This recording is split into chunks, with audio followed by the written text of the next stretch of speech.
Okay, so welcome to lecture number 3 of this complex analysis course. So as usual, I'd like to remind you what we did so far. So the first lecture, you remember, we constructed C out of R2 by making R2 into a field. Then we defined holomorphic functions, which are the same as analytic functions, and we studied the Cauchy-Riemann equations. And we said any holomorphic function must satisfy these Cauchy-Riemann equations. And then we showed some converse to this, that if you have some conditions, so if the partial derivatives exist and they are continuous, then and the function satisfies Cauchy-Riemann equations, then it has to be holomorphic. But we also said that it is not, not every function that satisfies Cauchy-Riemann is holomorphic. So you need some kind of condition. And we had a bit of a discussion on whether or not this is an optimal condition, this thing that partials exist and they are continuous. And it's not an optimal condition, but I also told you that it's a sort of subtle, a bit more subtle question, what should be exactly the optimal one. I don't a priori know exactly what is the optimal one, but I did print an article for you that you could come up and read afterwards if you want, that discusses this question in great detail. What is the optimal condition for Cauchy-Riemann to imply holomorphic? Okay? So you remember we did this, and we also stated Cauchy-Riemann in two ways. So we stated it using the variables x and y, the real variables, so writing z equals x plus iy, and we also did it using z and z bar, so the complex conjugates. And we said being holomorphic is equivalent to partial f, partial z bar, so the derivative with respect to z bar equals 0. And this is a nice way to remember it. Then we started looking into power series, and this is what we will continue for the first part of today. And the power series was something like this. So it's an infinite sum, which is, so where A and AN are all given complex numbers, okay, so they're given, and Z is your variable, okay, and so we studied this, and we said that, so what we want to prove eventually is that these are analytic functions, these are holomorphic functions, but not everywhere necessarily, but it depends on the radius of convergence. So you remember we introduced this big R, which was the radius of convergence, and its definition was the supremum over all R such that this sequence, so it's a bounded sequence. Bounded sequence, okay? So it means that there exists some constant such that it bounds from above the absolute value of all of these things. So there exists an n positive constant such that this an Rn is less than or equal to n, and this is true for all n. Okay. So this constant is uniform in n. So this is what it means. And then we showed that this, so just to remind you how you compute it, so I was planning on maybe proving to you why you can compute it this way, but I think this is not the most important point of the lecture, and it's not so hard, so I may prove it given time at the end. But otherwise I will leave it as an exercise. I'm sure that you can also figure it out. You can ask me. But so it's the lim sup of the nth root of the absolute value of an, where an is this coefficient in the sequence. Okay, so you can compute it like this, where n goes to plus infinity. And you could also compute it using the ratio test, if the limit exists. So the important part about this R was the following theorem. So we had the first part that said that if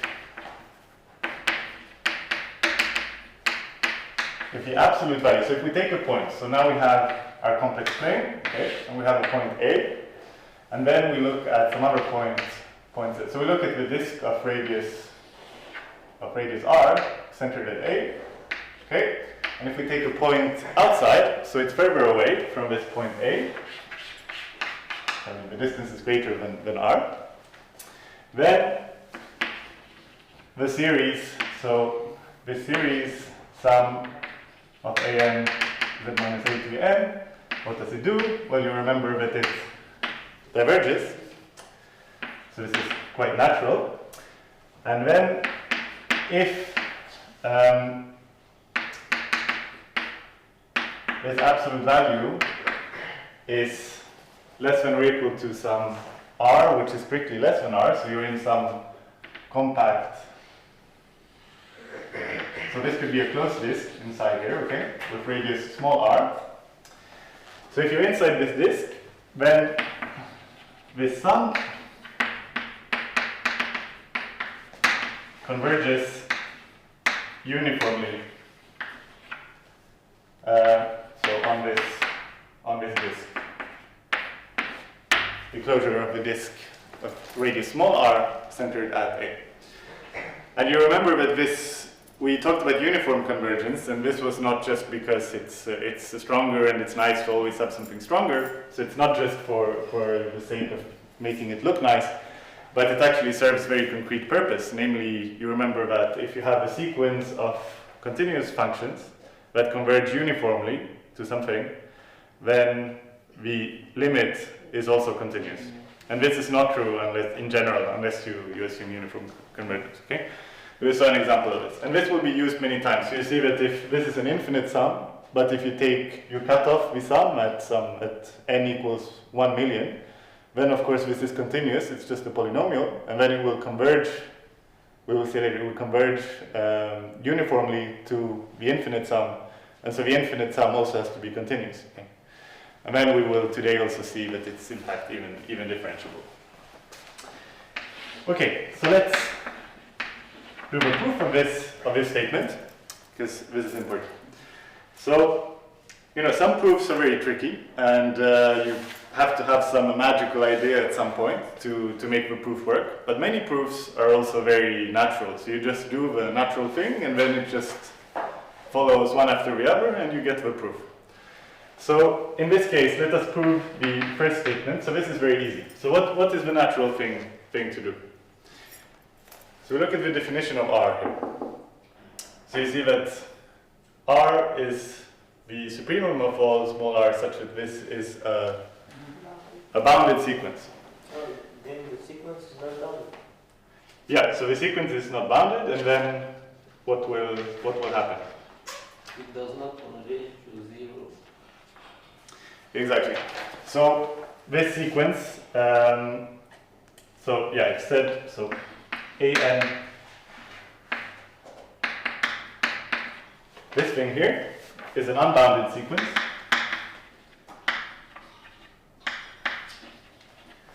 Let me write it like this. Unbounded sequence. So in particular, this sum cannot converge. Okay.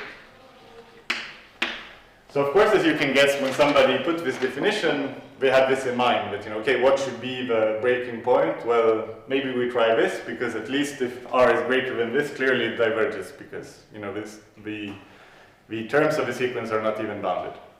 So this is the easy part. So then, of course, the interesting part is, do we get the converse to this? Okay?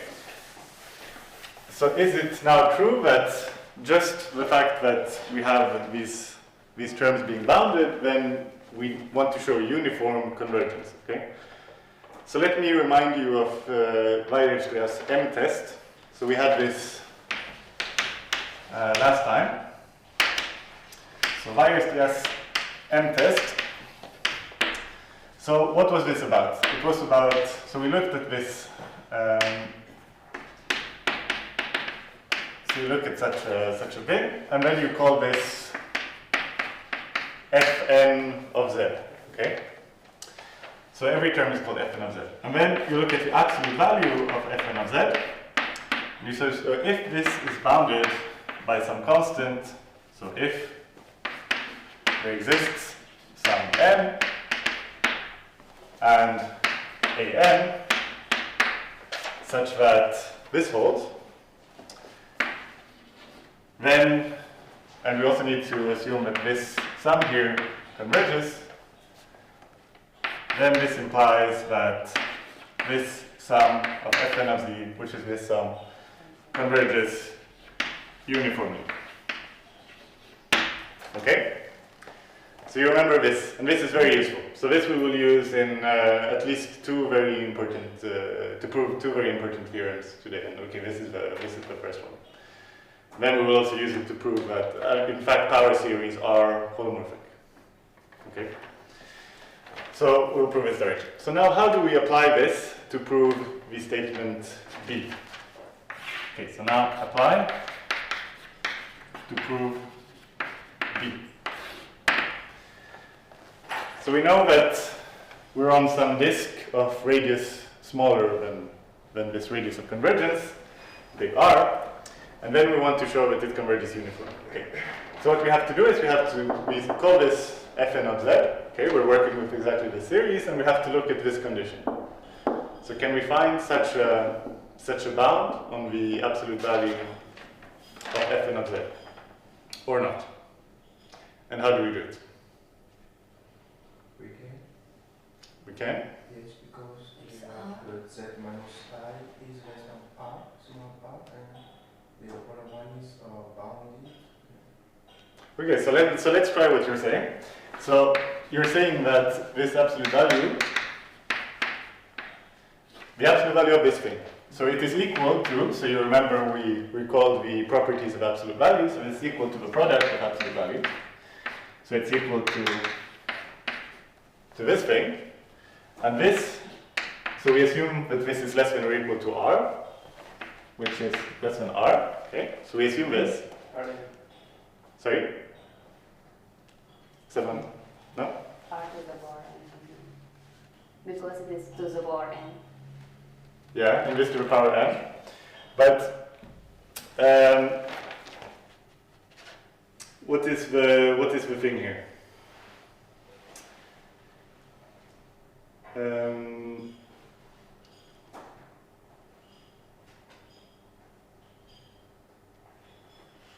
Yeah. Right. So we need to bound this somehow, right? So you see that of course this r to the power n here, I mean, since r is less than r, you would like something to converge, but in fact what is the definition of this thing? You don't really know that just because r is less than big R, then this should converge. It's not like it's less than 1 or something, right? So what we have information about is in fact this an times rn. This is what we have information about. Okay, so because of this big R, we know that this thing is bounded. Okay? So we need to look at some an rn for r less than r. This is what we know, that this thing is then bounded, okay? If r is less than big R. So this is what we know. So we want to make appear somehow a term like this, so that we can get the m here, and then we want to have something remaining that converges. Okay? So you see, so what my point was earlier about trying the natural thing is that I want to show you sort of how you can quite easily find a proof like this. So first you for sure try something like this, you write down this because you think I want to apply bias test m test. But then you see, it doesn't really fit, like I'm not really getting out of my hypothesis what I want. Okay, so what you do is that you take this piece of paper and you forget about this, okay? So you cross it, and then you get the second idea. So you say, okay, idea 2. So you pick a small r, and then you pick some other constant, so let's call it rho, okay? And this is smaller than r. Okay, so you take two such constants. So instead of just having one r, you take 2. Okay? So maybe let me keep the statement and continue here. So then what do you get? So then you know that by hypothesis, this absolute value of an rho n is less than or equal to n for some n. Okay, and for all n. Okay, and then you say that this absolute value, now you go back to your usual thing, so what we were writing before. So we say that this is equal to, it's still equal to this thing, okay? But what do we do? Now, so now we say that this is, we do this little trick here. So we say that this is less than or equal to absolute value of an Rn, which is equal to the absolute value of an rho n times r over rho to the power n. Okay? So now, here we were a little bit stuck. We didn't see how do we get, but then we get this idea that we can just, very classical in analysis, you should multiply and divide by the same thing. And now you see that this thing here is now uniformly bounded by m, and this thing, r over rho, is less than 1. So you see that it's less than n, so and the sum of r over rho to the power n converges. Because rho is greater than r, so r over rho is less than 1. So this means that by the m test, this implies that this series simply converges. So the series sum of this fn of z, the series that we wanted, converges uniformly on the closure of this disk, and we are done. So pretty straightforward proof, right? So you just have to see this little trick of how to apply the m-test. Because so you need to, okay, so you have the idea of applying the m-test, and then you see, okay, you have to somehow produce this m and this an.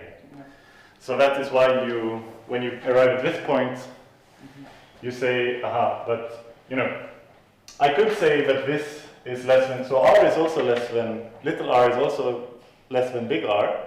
So I could also say that this is less than or equal to some m prime, right? But then it would say, okay, absolute value is less than or equal to some m prime times 1. And the sum, the infinite sum of 1s does not converge, so we cannot apply the theorem. You see, so therefore we just do this really kind of arbitrary thing that we have to arrange so that we can properly apply the m-test. And this is also why you see that it doesn't converge necessarily uniformly all the way to the boundary, but you need to take a smaller r so that you can have some room to take a rho in between. Something like that to get this uniform convergence. Okay, so this is the proof of this thing. Any questions about that? Yes. Yes. Why by hypothesis we have this bound module of an rho n less than n?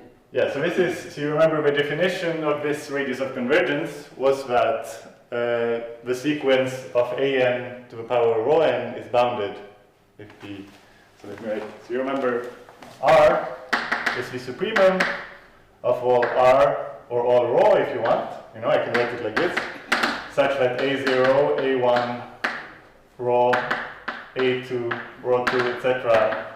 is a bounded sequence. And being a bounded sequence means precisely that an rho n is less than m. I mean, there exists an m such that you have this. But does it mean that for every rho, if rho is less than r, we are sure that the sequence should be bound? Yeah, that's what it is. That's the definition of R. So R is defined as the supremum over all R such that this sequence is bounded. Of course, this bound depends on the R that we choose somehow, but this radius of convergence is definitely, this is what it means. That if rho is greater than R, then the sequence is unbounded, and if rho is less than R, then you can find an m such that this holds for all m. Okay, this is the definition of this R. Is it clear? What will be the behavior of series when we take z, distance of z and a equals to r, capital R? Sorry, I didn't understand the question. What When this is equal to R? Yeah. Yeah, so then we don't know. So then it depends. Yeah. Yeah, so you remember, I think I mentioned this example, last time. So you see sum of Zn. And so if you see that if absolute value of Z is equal to, so if it's less than 1, then it converges. If it's greater than 1, it diverges. If it's equal to 1, then it's not so clear. For example, if you take Z equals to 1, then it for sure diverges for the other ones. So you'd have to check. So in general, I claim that you cannot know. Okay, so you have to inspect it. Yes. Sorry. So we wanted to prove like that the series converge uniformly on any closed disk centered in A and of radius strictly less than the convergence. Yeah. But here we take rho strictly higher than the small one. Yes. I don't understand this one. So this you can of course do. So what I'm claiming is that you have to take R strictly less than big R. Okay? Yeah, of course. And so if I take R, small r strictly less than big R, of course I can take some like this in between. Yeah. And I need it because I want R over rho to be strictly less than 1. So that this converges. Okay. So this is why I need it. Yeah. But I mean, this is just for the proof. Yeah. This is no deeper reason than wanting to apply the M-test. Yeah. Okay. And from this we can say that also that F converges uniformly in the open disk of radius big R. So it converges absolutely on the open disk, and it converges uniformly on every compact. Okay. So on every closed disk. Okay, So this is the theorem. And then on the boundary, you'd have to check according to the specific example you are studying. Okay. Yeah. Good. And so one first corollary of this is that, so corollary is that if I write f of z as the sum of an, if I take this power series, then it is continuous.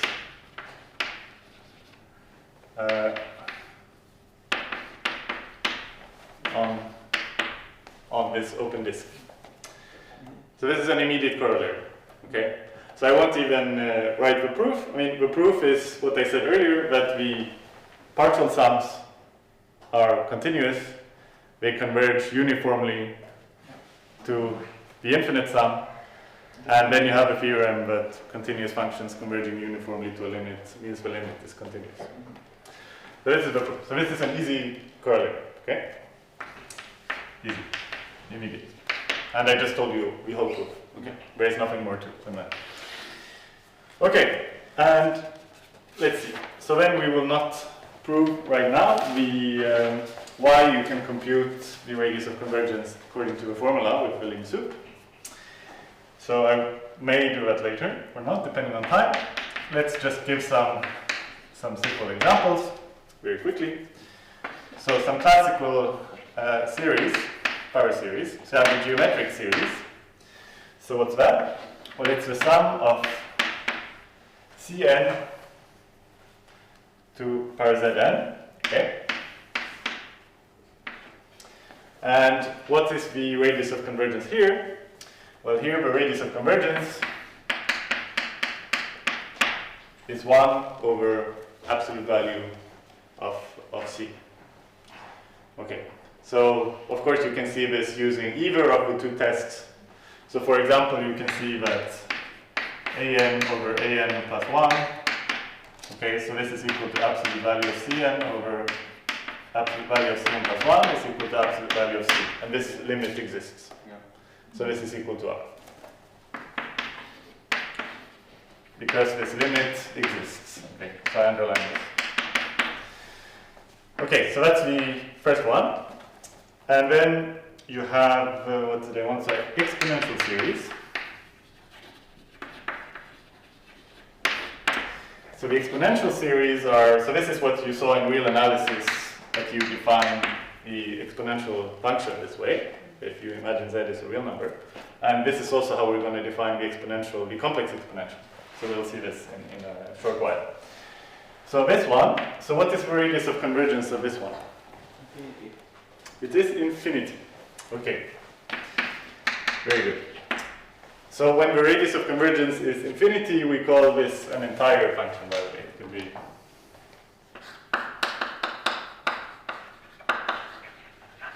I will repeat this later on in the course as well, but you might as well have heard it now.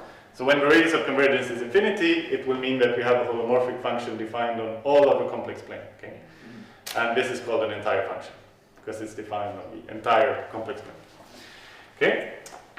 So you can easily check this, of course, using your tests. And then we have, so I'm just going to give one more example, because now we have seen something where the radius of convergence is infinity, something where it is some number between 0 and infinity, depending on C, and then something where it's 0. So what can we get if we want 0? Well, then we take the so-called asymptotic series, which is equal to this one. So instead of dividing by n factorial, we multiply by n factorial. Okay, and then we can see that the radius of convergence is in fact 0.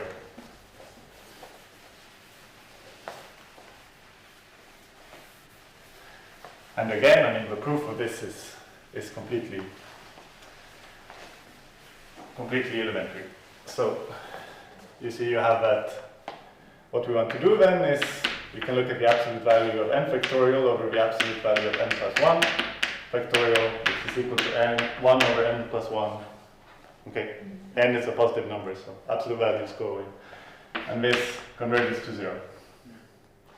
And then goes to plus infinity. So the limit exists again, so I am allowed to use this test. So r is equal to 0. You can also use the other test with the limit. Okay? So this is it. Okay, so those were the examples. And then before we move on, I also want to tell you, so it's very useful to talk about products of power series. Because, you know, so in this course, the fundamental object of study are these holomorphic functions, the analytic functions. And we will see that all of these can be obtained as power series. And then, of course, if you want to study functions, often you will want to multiply functions. Okay? E to the power z times sine z. Okay? And then you want to know that if both of the previous ones are holomorphic, then this one is holomorphic. But you might also want to know something about the radius of convergence, more specifically of these functions, because you know, they might not, neither of the things that you multiply may be defined in the entire complex plane, they may be defined on some subset, and then you want to know something about this. So now, let me just write the first series. So let me drop the z here, so let me just say it's any series. Because the notation is more easy this way. Okay, so if the series converge absolutely, then you can consider the series which is the sum, the product. Okay, so this is the product of the two series. So if I take the product, then what is, so I write it like this. So the product is also, of course, a series. So you know, you multiply two series, it becomes a series. But the Wn is in itself a sum, and it's the following sum. K equals 0 to n of uk times b n minus k. So this is the product. So then this series also converges. So this also converges, and it converges absolutely. Okay, so product of two absolutely convergent sequences are absolutely convergent. And then if we look, so for power series, if we now apply this to power series, so we have f of z is equal to the sum of an times, well, let me just, for ease of notation, write it like this. And b of z is equal to the sum of bn to the zn. And both of them have radius of convergence. So this one, let me write it rf, okay? And let me write rg, for the radius of convergence of f and g. Then what is the radius of convergence of, so okay, f times g, it can be computed this way, okay? I won't write it down, but what is the radius of convergence of f times g? Let me write it like this.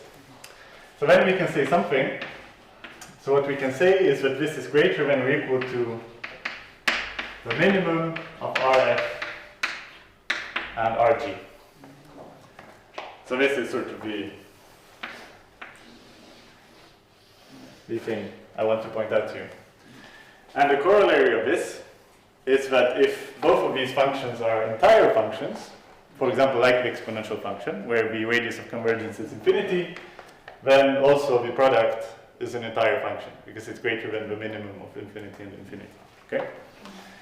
So this means that, and in general, this means that when you take a product of two functions, the domain where it's holomorphic cannot sort of shrink too much, okay, compared to one of the two functions. Okay, so these were some examples and the products. So now we will get to the one of the main events of today, let's say.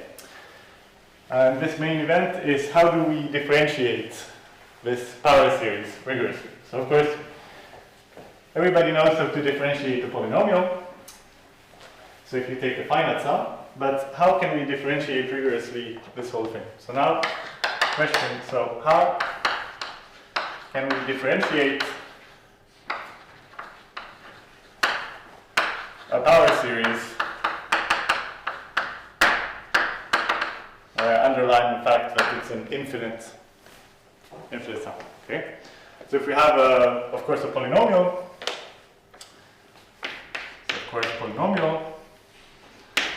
then it is sum of an,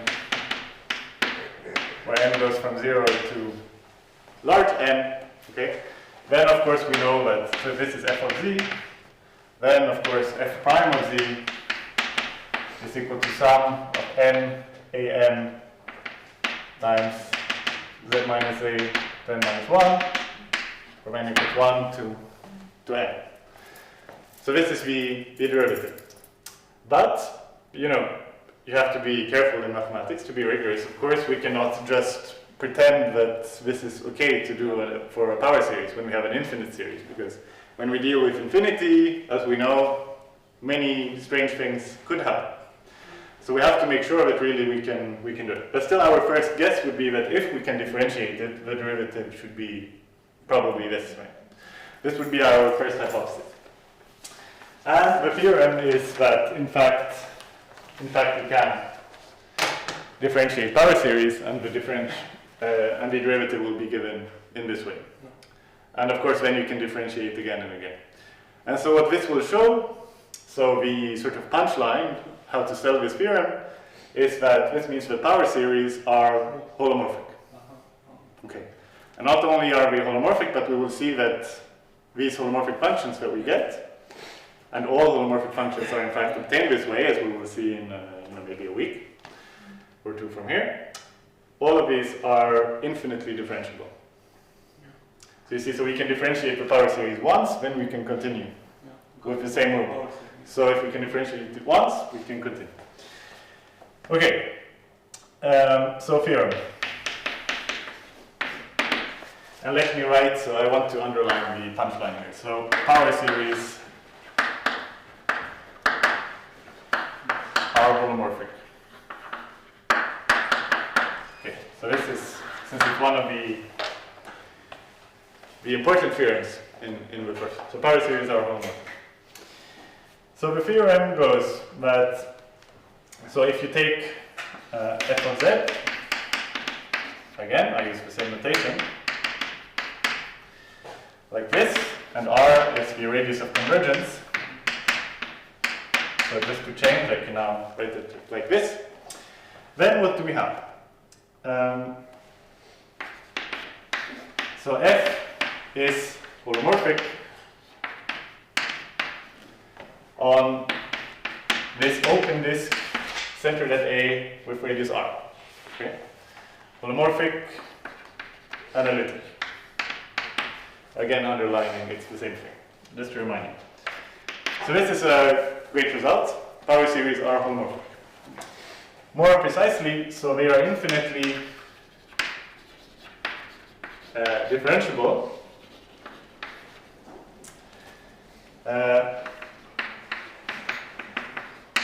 on the disk with, so I just write the first one and then you can just continue in the same way to the right. So the derivative is the sum of n equals 1 to infinity. So this series here is 0 to infinity, just tiny detail. Of course you lose the first term, but then there are still infinitely many left. So n equals 1 to infinity of n a n z minus 1 to n minus 1. So exactly what we would expect from a polynomial, but now the theorem states this is actually rigorous for infinite series. Okay, let me continue here. See,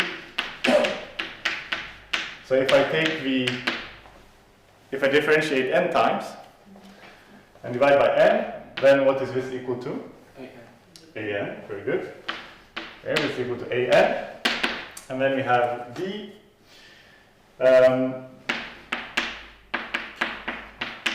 So no matter how many times we differentiate, we get a new power series.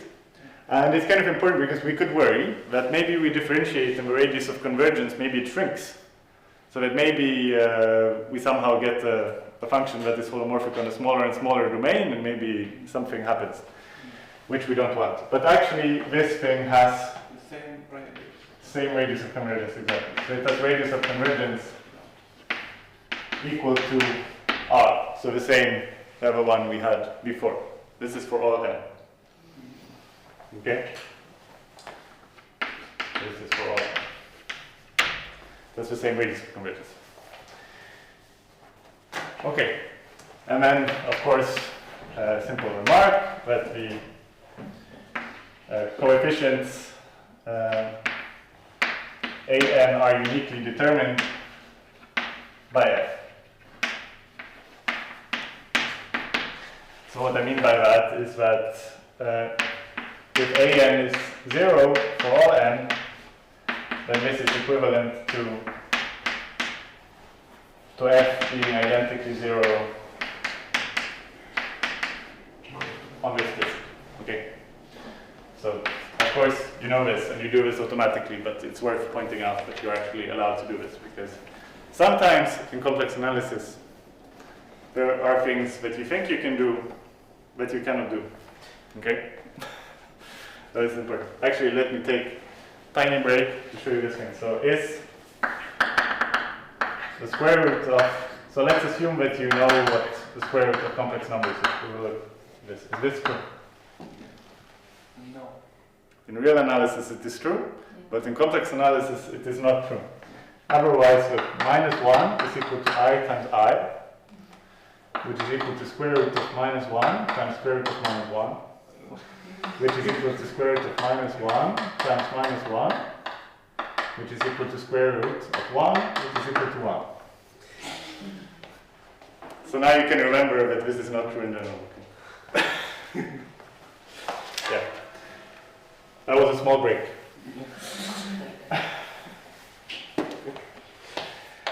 Okay. So another remark is that this is in contrast with the situation for real variables. So actually this thing, it may look natural, but of course in real analysis we don't have this kind of thing, right? In general. So look, for example, at f of x, which we define as e to the minus 1 over x squared, whenever x is not 0, and we set it to be 0 in 0. Yeah. Okay, so the picture is something like this, and then it's very flat. Okay. Very flat. Close to 0. Yeah. And so this is a C infinity function, real valued. Okay, and what do we have? So you can check that if you differentiate it in 0, then this is equal to 0 for all n. Okay, so in particular this, of course, if you take some kind of power series expansion of this function, then it will not have coefficient 0 everywhere. So this thing clearly does not hold, otherwise the function would be 0. Okay, so the explanation from sort of why this happens in real analysis and not in complex analysis, I mean, in particular, so of course there are many more, much more flexibility in being real differentiable, as I've underlined many times, than being complex differentiable. So more things can happen. But in particular, we can understand from this example that this gives a real function, which is C infinity, which is not the restriction of some continuous complex valued function. Because if it were, then we would obtain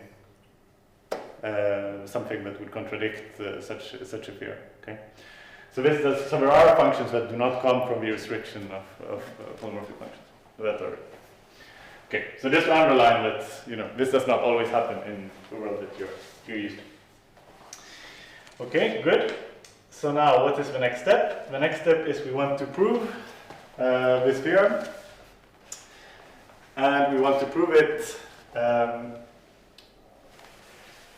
again, the key thing will be using the Weierstrass M test. So this is kind of the thing of the day, that we learn how to use the Weierstrass M test as a byproduct. So proof.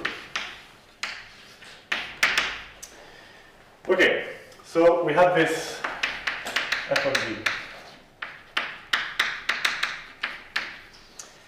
So what's the first thing that we want to do? So we want to show, so really the thing that we will prove here is the statement B.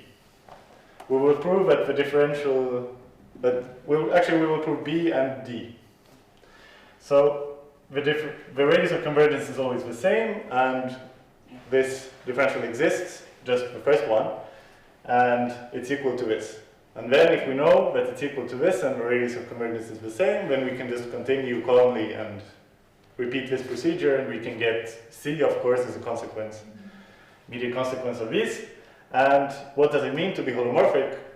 Well, it means that this differential always exists, this derivative always exists. So if we prove B and D, we are done, okay? So prove B and D. So let us start maybe with D. So how can we show that, so of course then we do D just for the first derivative, and then we can, I mean if you do it for the first, then of course the second also is the derivative of the derivatives. It has the same. But do it assuming A? Assuming B? No, assuming nothing. Just, well, okay, yeah, assuming B, okay. Yeah. So what we do, so the first part will be that we write down this this candidate. So yeah, so we will use candidate sort of candidate guess for f prime of z. Okay. So we introduce this thing that we think it should be equal to, which is what we would expect from a polynomial. So we introduce, apart from this g of z, we introduce another series which we define as n, a n,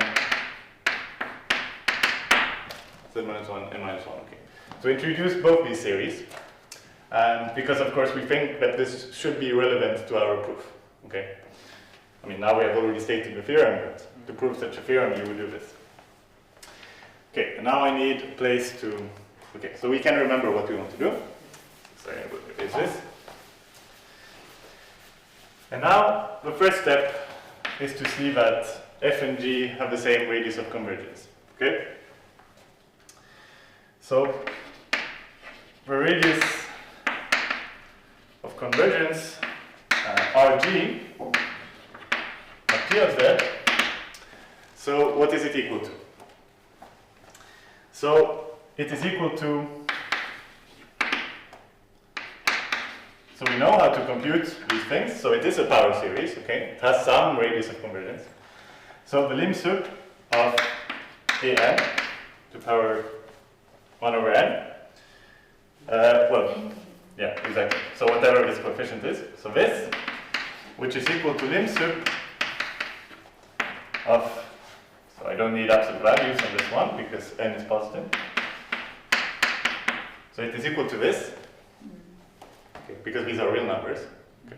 I'm not going to get my phony proof. I don't know, you know, if these were complex numbers, we would have exactly the problem of, you know, product of square roots. with this powers 1 over n. Anyway, the point is, so I don't know if you know about this, n to the power, so it's n square root of n, what does it tend to? 1. Exactly, it tends to 1 as n goes to plus infinity. And so what does this do with this whole lim sup? Well, it means that this will be equal to the lim sup of an to 1 over n, which is then equal to our f. F was our initial thing. Okay, so this proves the statement D here. Okay, so the radius of convergence is the same for this series, which is what will be our derivative, but we haven't proven it yet, and this series. But we start by proving this because, when we want to work with this to show it's actually the derivative, we want to be sure that the radius of convergence is not messing our argument up. Okay. So this is why we start by showing this. So now let's do the other part. So let's look at what is actually the derivative. And this is where we will again use the M test. So here comes the first slightly more complicated proof. It's not super complicated. It's the first slightly more complicated proof of the course. Okay, so now we fix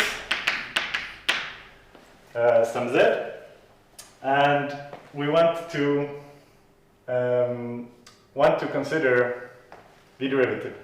So what is the derivative? It means we want to look, just go back to the definition. We want to look at one of these difference quotients. So we want to look at something like this. Okay? But actually I'm claiming now, so consider as a function of h this thing. And what did I call it? I called it, consider this as a function of h. I didn't call it anything. So z is fixed as a function of h. We have this, and let's just write out first what this is. So it's equal to n equals 0 to infinity of an times z minus a plus h to the power n minus z minus a to the power n divided by h. Okay? So this is clear. Because of where f of z was equal to, it's this function. So when I take z is equal to z plus h, well, so this is just f of, you see? So this is what you get. Now, to be able to study this and show that this actually exists, the idea is again to use the M test. So when you want to use Weierstrass M test, what you want is to, so you want to call these fn of z and you want to study their absolute value. And then you want to see how it behaves. So what we will do, so the precise setup that we need is to define a function Sn of h, which is first these partial sums. So I look at exactly the same thing, but with the partial sums, okay? So an and then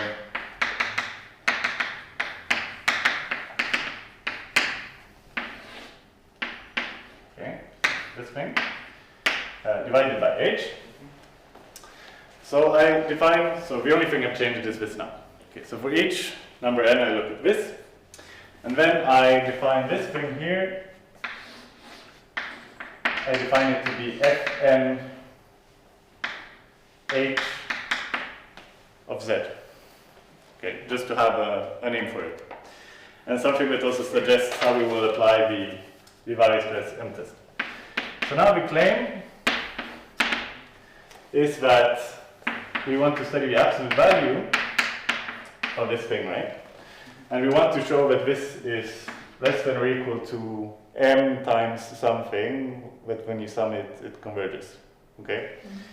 So the claim here is that actually, and this is not super easy to just come up with. You need to work a little bit with this theorem to see that this is exactly the bound you will have.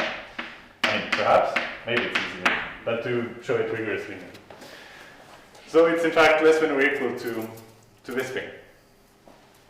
What is R? So of course if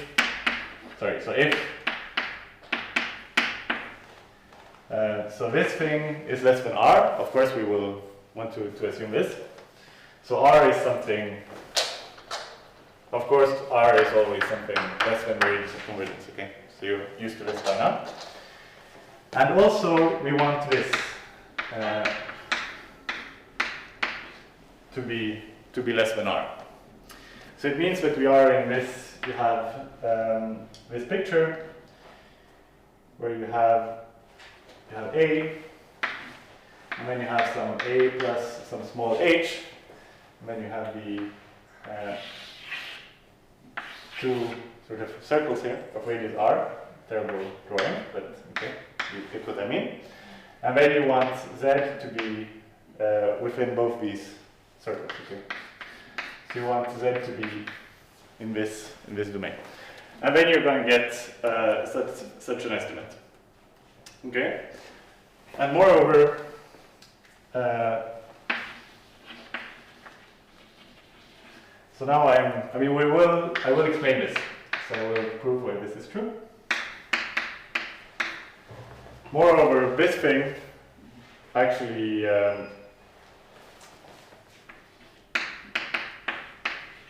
is fine.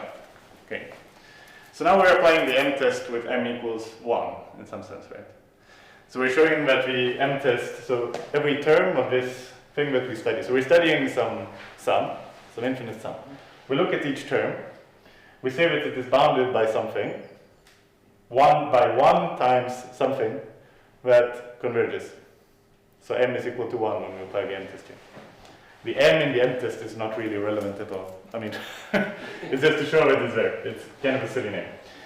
But so anyway, we show that this is bounded in absolute value by something that will converge. So if, of course, we have this, that small r is less than the radius of convergence.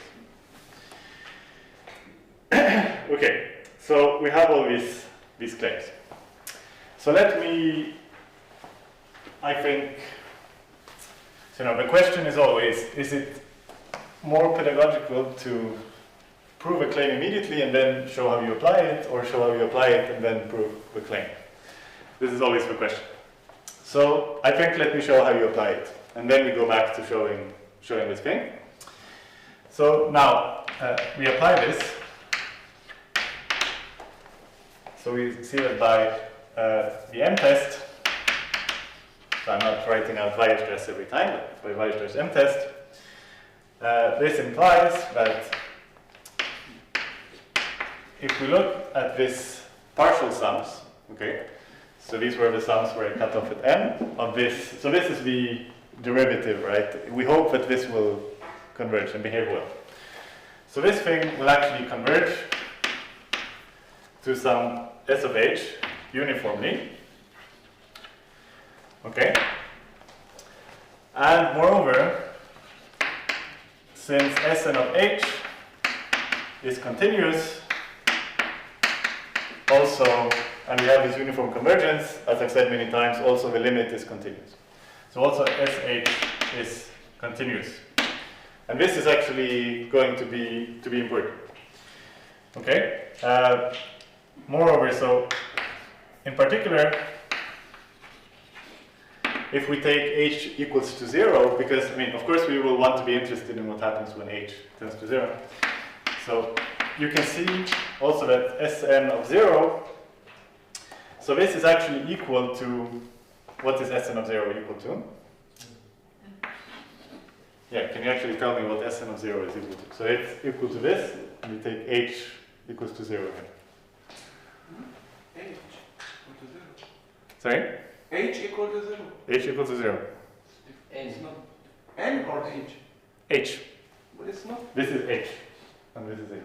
Yes. Limit or Limit or Not even limit. or plus h with 0. It's impossible. Yeah, you put h equals to 0. Is it impossible? I mean, if there was no h here, I would agree with you. Then I'm saying 1 over h, put h equals to 0. But now there is an h also upstairs. So I'm claiming that this whole thing, this quotient here, it is equal to this whole thing. So it is equal to some constant plus h times a bunch of things. But when And then I can actually put h equals to 0. You agree, right? If I had to have a constant plus h but times not directly. But not directly, but you have to, so of course you have to rewrite it, but you see, so here you have to expand this, and you will get a lot of h's, and you will divide out by h. So almost always h will only remain upstairs. Okay, and you only get, so you get some term that has only one h upstairs, and then you divide by h, and this becomes this constant. Okay? And the term without h actually disappears. So we need to do this before calculating SN. Yeah, but I'm claiming that actually you can know what this is going to be without, so I mean you can start calculating. But there is also a more clever way to see what this has to be equal to. Z minus a power n minus 1 Times n. Sorry, say again? Yeah. a n z minus a power n minus 1 Times n. Yes. Yeah, that's right. So the point is, what is this? So this is exactly the quotient that you would write down if you want to compute the derivative of z minus a to the power n times a. Okay. So this is exactly it. And so actually, when you compute this derivative, so it has to be equal to this derivative. So if you don't believe me, you can do the whole calculation until you understand why this claim is true. But you can see immediately what this has to be equal to. So this has to equal to the sum of n equals 1 to n of n times an times z minus a to the n minus 1. Now it's a fine answer. So it has to equal this. Okay. And moreover, this thing converges uniformly. So for every h, this converges uniformly. In particular for h equals 0. So this has to converge, and if it converges, then it converges to such a sum. Okay? Actually, like this. So this is what it converges to, the infinite sum. Okay, so really this proof kind of, the tricky part when you see this proof the first time, I think, is to realize why everything is not automatic, because already from the beginning, you know how to differentiate a polynomial, and you say, okay, everything is fine, we can do like a polynomial. And then you say, but it's infinite, maybe I have to be careful, okay? And then you start doing this. And then you say, well, okay, so Sn of 0 is equal to this, so everything is fine. But there is actually something left to say, despite doing this part. And it's going to come from what I wrote up here. So to explain what I mean, let me summarize. Let me summarize what I have. These 3 dots means hence. Okay. So hence, S of h, it is equal to f of z plus h minus f of z divided by h if h is not 0. And then it is equal to this sum from 1 to infinity of n, a n, z minus a, n minus 1 if h is equal to 0. Okay? And now we want to just know, what we want to say is that the limit as h tends to 0 of this is equal to this. Okay? And this is precisely why we needed the m-test to get the uniform continuity, so we could say that also the limit was continuous. Because a priori, we don't know. Maybe this S of h thing, this limit here is not continuous, so it doesn't actually converge to this thing. So we really need the continuity. So let me write the final part. So now we go from here to here. Okay, so by continuity, we now conclude that this f prime of z is the limit as h goes to 0 of f of z plus h minus f of z divided by h, with the limit as h goes to 0 of what we call s of h, right? Which is equal to s of 0. This is where we use the continuity, okay? So it's equal to s of 0, which was equal to the sum of n, a n, z minus a, the n minus 1. And now we have actually shown that this is the derivative. But only now we have shown this rigorously, okay? So we always maybe suspected it, but now we have a rigorous proof using the m-test. Okay. So I suggest that you look through this proof again, just to digest and ask you a critical question why I needed to use the m-test and all of this, and why I couldn't do it in a more simple way. Because I couldn't, because I needed this continuity. Yeah. So really, there was a point to doing it. So yeah, I suggest. Yes. It remains to prove the claim. Yes. Okay. So let me erase this, since the claim is written here. Okay. So now remains to prove the claim. Okay. So the claim can be proven in some way. So we want to prove this thing over here, so that, let me write it again. So this absolute value of an times z minus a plus h power n minus z minus a to the power n divided by h. We want to show that the absolute value of all of this,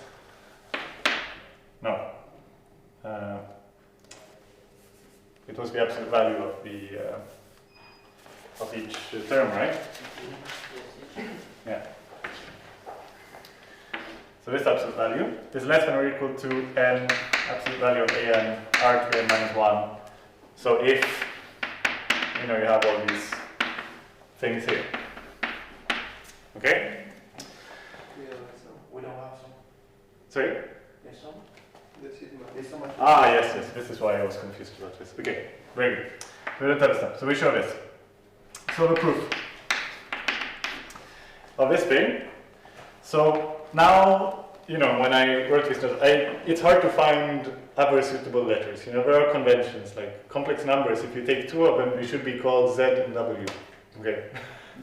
So now we take complex numbers Z and W. Okay, and we think of these. So now I change the meaning of Z here compared to here. Okay, so think that Z is equal. Z corresponds to what upstairs is Z minus A plus H, and W corresponds to Z minus A, such that Z minus W corresponds to Z minus A plus H minus Z minus A. So this corresponds to H. Okay. So now think of this, and then we see that in general for any two complex numbers, but this is what we have in mind, of course. So in general, we get that Z to the power n minus this little trick.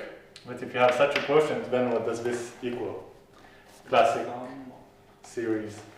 Yeah, so it equals sum of something. So Z to the n minus 1 plus. W is n minus 2. Sorry? W z n minus 2, right? There is W. Yeah, I'm not done. Okay.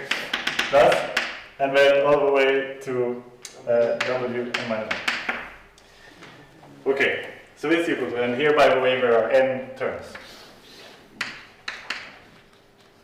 Okay, so n terms. So this means that the absolute value of these things that we care about, the absolute value of this, so it is less than or equal to the absolute value of the sum of each such thing. But the absolute value of each such thing, so you see, absolute value of Z, we assume it is less than this star here. It means that we assume that absolute value of Z is less than R, and absolute value of W is less than R. Okay? This is what it means, because Z was Z minus A plus H, so Z minus A. So I always have a product of things whose absolute value is less than R, and I have n minus 1 such things. So okay, here's 1W and n minus 2 such things, and so on, always n minus 1. So it's less than or equal to, yeah, exactly. And here I didn't have the an. Yeah, exactly. So this n are n minus 1. And then when I apply it to this thing, so the an here I forgot about. Okay.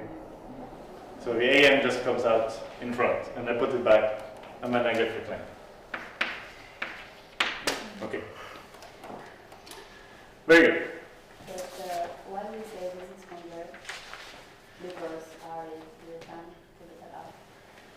Yes, so when multiplied by n. Yeah, so this is because R is the radius of convergence of G, where G of Z was the series NAM Z minus A to be n minus 1. So by definition of this radius of convergence, this thing converges. So this is why this thing will follow. And this is, I mean, in order to say this, I'm saying this because we showed in the beginning that the radius of convergence is the same. Yeah. So, yeah, this is what they used to do. Okay, so now we have proved this theorem. Now we have proven that if you have a power series with some radius of convergence, then it defines a holomorphic function with this, which is analytic inside this disk of radius r. It's holomorphic inside this disk of radius r. Okay, very good. And once we have proven this, it makes perfect sense to start considering the elementary functions, as they are called. So elementary functions, as you know, this is the name that we use for all these usual functions like exponential, logarithm, square root, sine, cosine, their inverses, all these things that we have in real analysis. So now we have elementary, analytic, or holomorphic functions. Again, I'm switching between analytic and holomorphic. It means the same thing.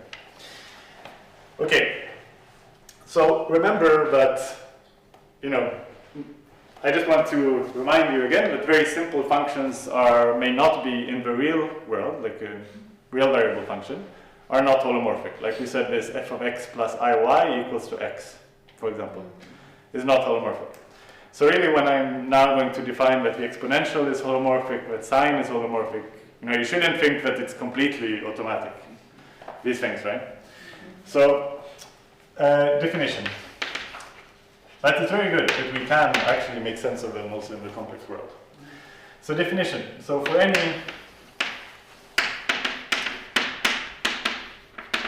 z, so now we will first define the exponential function. Okay. So that for e to the power z, so this is defined, of course, using the classic exponential series, like this. And as we already saw, the radius of convergence is infinity, which means that this is an entire function. Then we can define sine of z. So we can define it as the power series. So this one is more complicated, so I have to look in my notes, not to misremember something. Okay, so it's equal to this power series. And this is also equal to e to the iz minus e to the minus iz divided by 2i. And this is by the usual thing that e to the iz is cosine z. Okay, so it's equal to this. And then in C we have cosine z, a similar thing,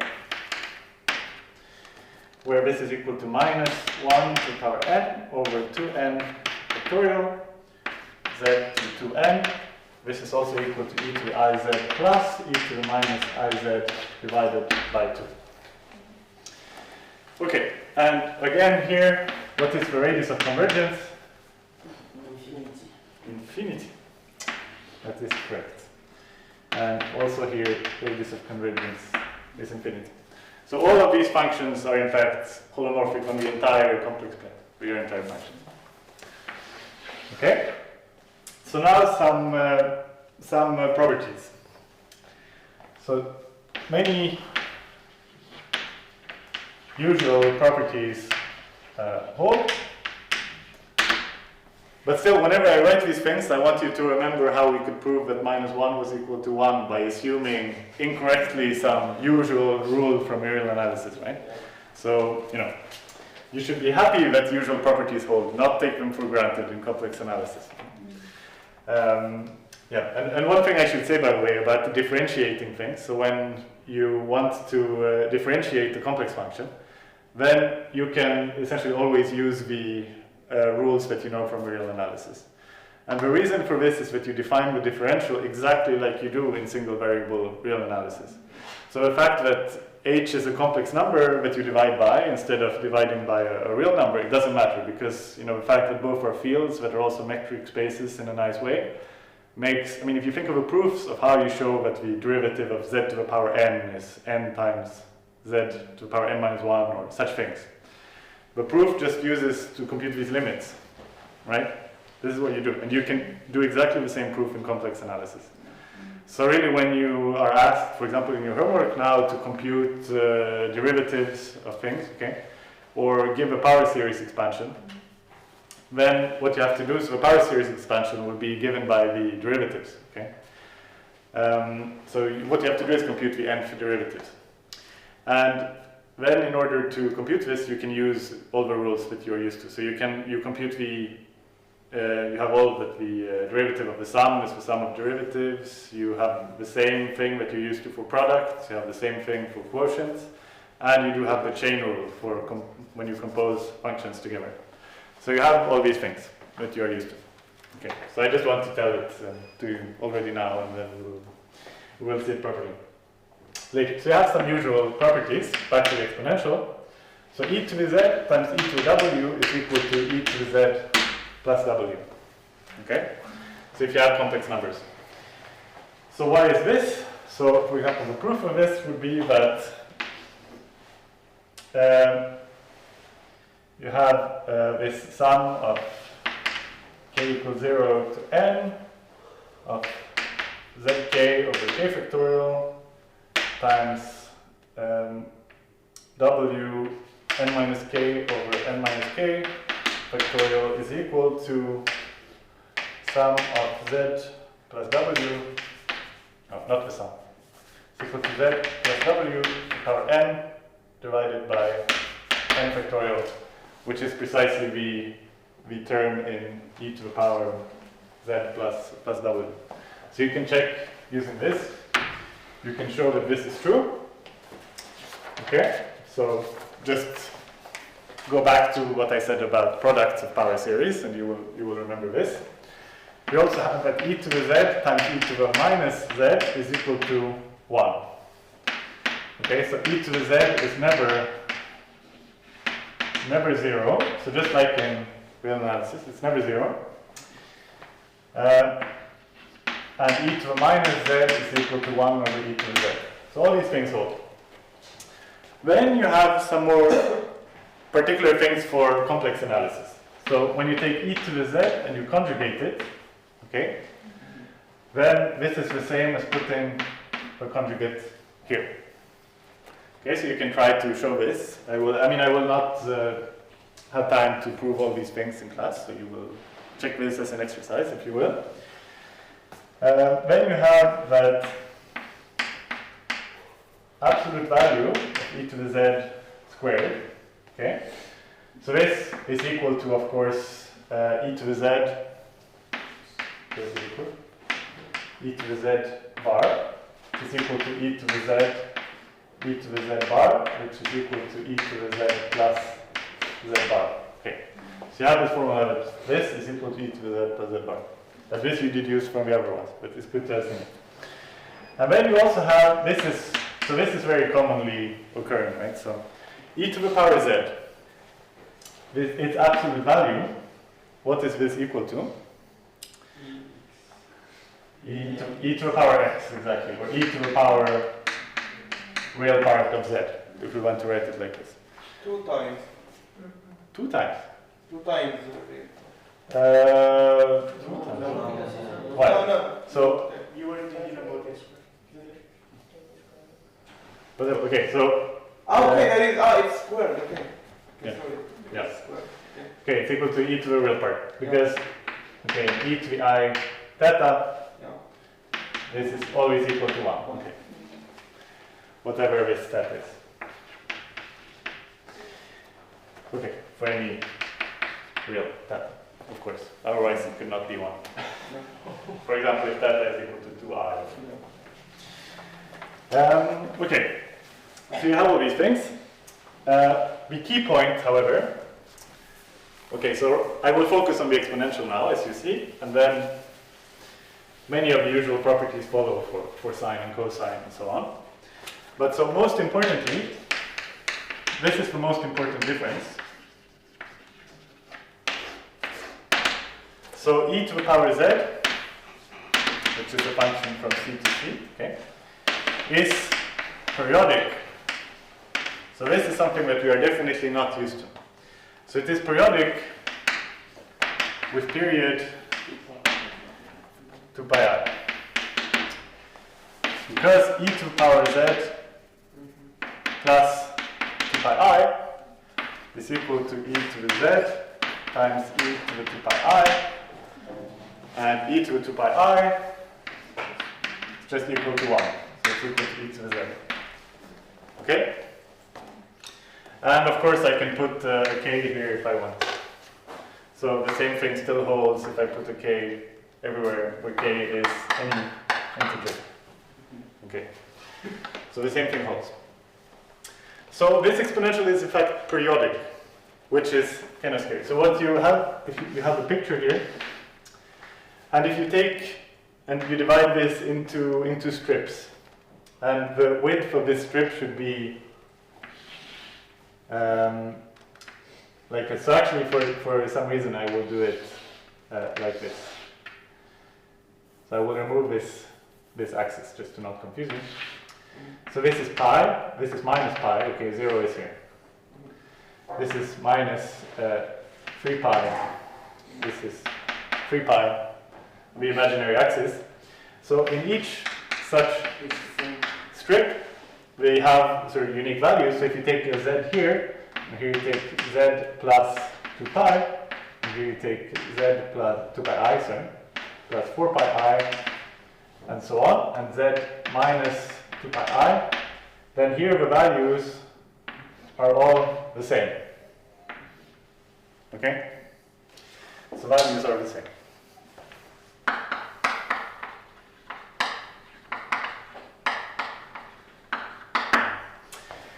Okay, and this is a very important picture because, as you know, when you want to define something like the logarithm, what is the logarithm? So this is the next topic, and this is when we come into the proper complex analysis, what confuses people a lot. So many people have taken complex analysis courses, and when you ask them, how do you define the logarithm? And then they cannot answer. Okay? So this is very important. How do you define the complex logarithm? Okay, and the reason why this is more complicated than in the real case, I'm not saying it's very hard, but it is certainly very confusing. So I think almost everyone who takes a complex analysis course is confused by this for a long time, until they think and think and think, and then eventually it sorts itself out. So I hope to help you to not be confused. So we'll see how it goes. But I would like you to think about it on the bus back, to really get it.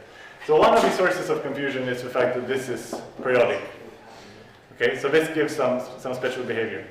And then you also have the fact that the argument of a complex number, if you write a complex number like z equal to r to the e to the theta, then this theta here is not uniquely defined, again, because of this periodicity. So yeah, so all of this is connected, these difficulties. So if I add a multiple of 2 pi to theta, then it's the same. Maybe the exponential stays the same. But let's see how this plays out for the logarithm. So if w, let's say it's a non-zero number, so then we say that z is equal to log of w. Of course, if and only if w is equal to e to the z. Okay, so far so good. The natural definition. We want it to be the inverse of the exponential.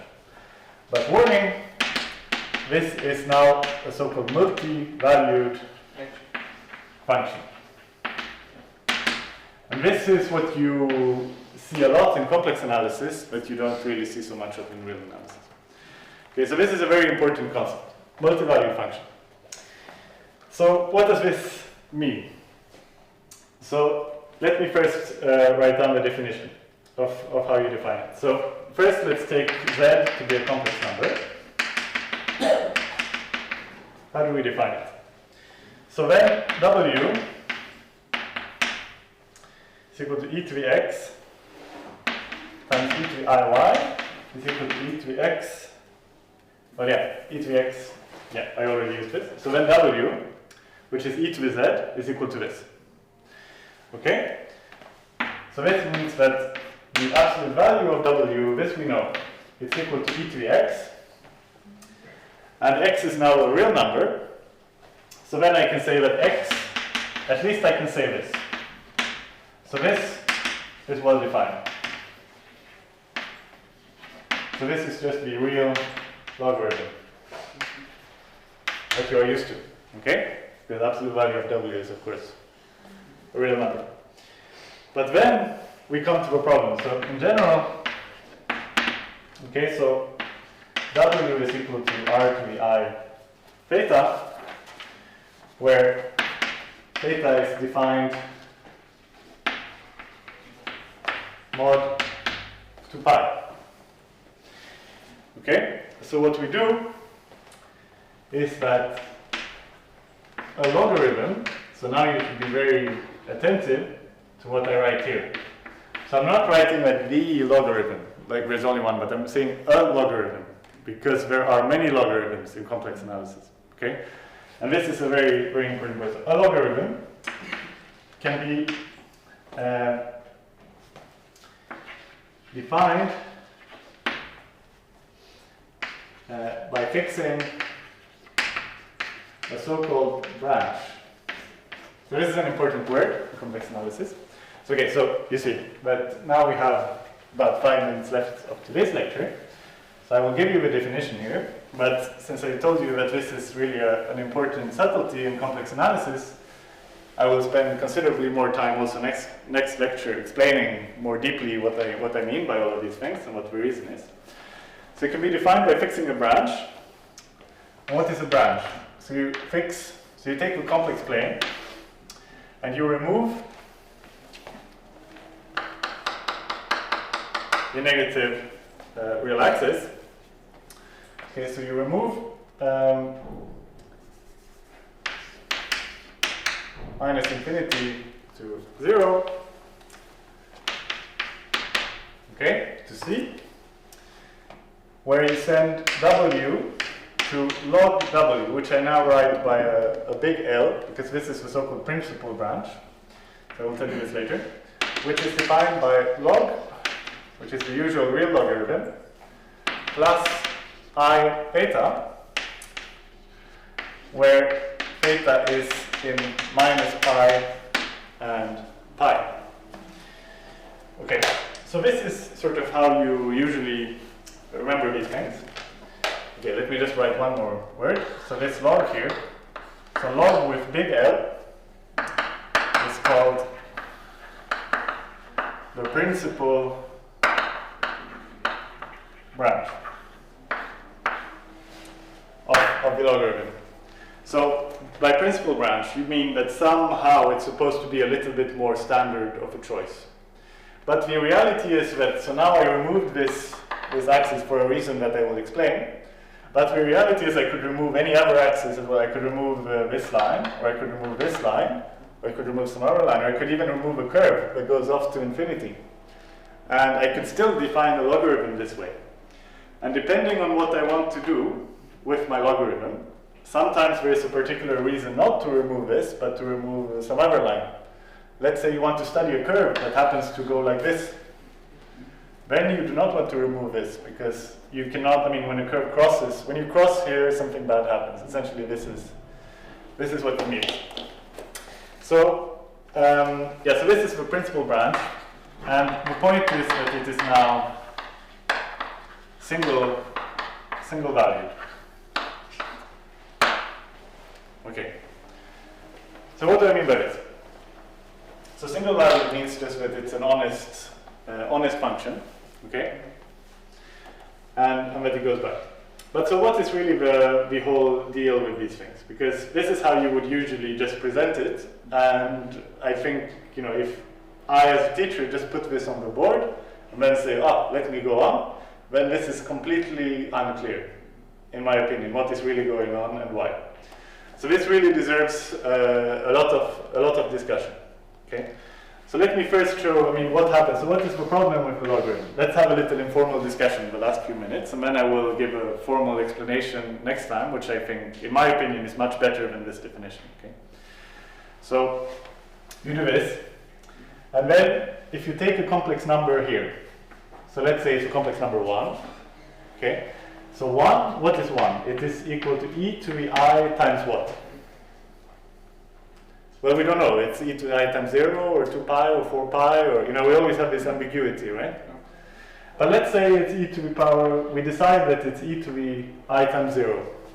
Let's decide it's this, okay? So this is a bit of the thing, right? In complex analysis, you always have to make these choices, and these choices are because the argument, this theta, is not uniquely defined. So you always have to specify your choices. So e to the I 0, let's say, and then we move around the circle. Okay, so I move around, I'm all happy. Here it is what? So e to the I pi. Okay, all good. I'm in -1, it's e to the I pi. Then I go around here. Here is e to the I 3 pi halves.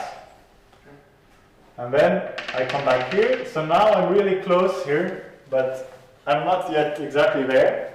So now I am e to the I times 2 pi minus epsilon. Yeah. Okay. And when I come back, again to this point, I make a full lap. In which point am I? Am I in e to the I times 0? Again, because I came back to the same point. I started in e to the I times 0. But I also kind of want to be in e to the I times 2 pi, which is the same point, but it's somehow also different, you see. And this is why there are many conflicting ideas when it comes to this. So let me just point out the first fundamental problem. It is that look at the value of the logarithm. So the value of the logarithm, okay, of this number, so logarithm of e to the I theta here, so it is equal to the log of the absolute value of e to the I theta. So what is this? It's log 1, this is real, which is 0, okay, plus I theta, okay? So the value of my logarithm here is just I times the angle that I have. So my logarithm here is 0, then it's I pi, then it's I to the 3 pi halves, then it's 2 pi minus epsilon times I. There's problem of continuity. Exactly, and then I come back to the same point, and all of a sudden my logarithm is 2 pi. So this is why, I have to do something. So I cannot go round and round, and every time I come back to the same point, it has a different value. So this is why it's multi-value, and this is not okay. So that's why I have to remove something. And so now I drew a picture like this, so maybe now it is natural for me to say, let's remove this axis, okay? And let's impose that the values, so when I take a complex number here, I say that it's equal to e to the I theta, and I could choose theta to be, anything modulo 2 pi, but I say I have to choose it such that theta is in the interval 0 to 2 pi. Okay? And then I have something which is unique. So I have a single valued function on everything except this branch, because I say the logarithm of this, okay, it's I theta here. It is something slightly less than I times pi halves. Here it is I pi, here it is I 3 pi halves. Okay, here it is I times 2 pi minus epsilon, but there is no problem of continuity because you're not allowed to cross this thing. So you're just staying on one. So you're saying that, okay, if I go many laps around 0, I have a problem. So you say we take away one line, but it goes all the way out to infinity, so now I can no longer go around 0. We solved our problem. Okay, and I will explain next time why this is the canonical sort of good way that you have to solve your problem in this way. Okay. So we can remove any curve, for example, starting from 0 and going to... Exactly, you can remove any curve. Necessarily. Exactly, you can remove any curve. So in practice, you almost always remove a linear thing, but you can remove, sometimes you want to maybe remove this one. Yeah. There could be such a problem where you want to do that. Yeah, and so this is what the problem of the logarithm comes from. So now you define a single valued one, and here I define a different logarithm than the principal branch. Okay? So this one is different from this one. So whenever you get a problem, oh, you should compute the power series of log of 1 plus z or something like that, you have to start in complex analysis every problem by telling me what do you mean by logarithm. You say, aha, okay, I take away this branch. I say my theta here should be between 0 and 2 pi. If you want, you can say it's between 1000 pi and 1002 pi, you know. You can say whatever you want. But you have to tell me at the beginning of the problem, what is your logarithm? What is your suitable logarithm? So there are many logarithms in complex analysis. Next time I will explain more why, but now time is up. Okay. Thanks.